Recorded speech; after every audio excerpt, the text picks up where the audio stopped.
بسم الله الرحمن الرحيم. عن جابر رضي الله تعالى عنه قال قال رسول الله صلى الله تعالى عليه وسلم بين الرجل وبين الشرك والكفر ترك الصلاة. رواہ مسلم. نبی کریم صلی اللہ علیہ وسلم نے ارشاد فرمایا، آدمی اور شرک اور کفر کے درمیان فاصلہ مٹانے والا عمل نماز چھوڑنا ہے۔ دوستو، نماز اسلامی فرائض میں سے بہت اہم فریضہ ہے اور نبی کریم صلی اللہ علیہ وسلم نے بے حد تاکید فرمائی ہے نماز کی، یہاں تک کہ نماز چھوڑنے کو کفر اور شرک سے بھی بسا اوقات تعبیر کیا گیا ہے۔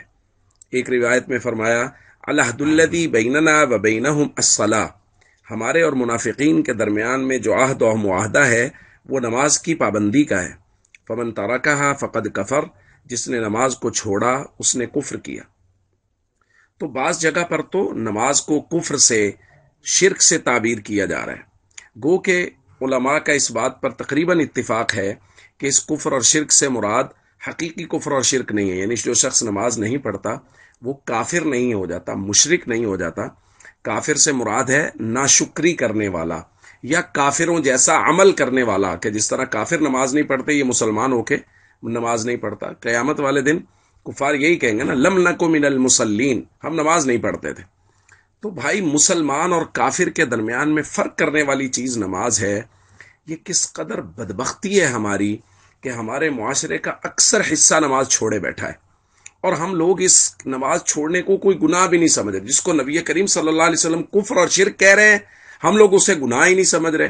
لوگ کہہ رہے ہیں، علماء زور لگا رہے ہیں، کوشش کر رہے ہیں، اور لوگوں کے دروازوں پہ جا کے لوگوں کو دعوت دی جا رہی ہے نماز پڑھنے کی، اور پھر بھی نماز پڑھنے کے لیے لوگ تیار نہیں ہو رہے۔ یہ بہت زیادہ فکر مندی والی بات ہے ہم سب کے لیے۔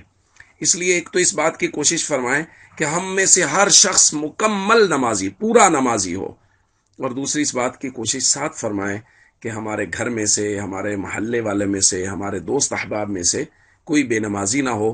ہم سب کی نماز کے لیے کوشش کریں اور سب کو نماز کی دعوت دیں۔ السلام علیکم ورحمۃ اللہ وبرکاتہ۔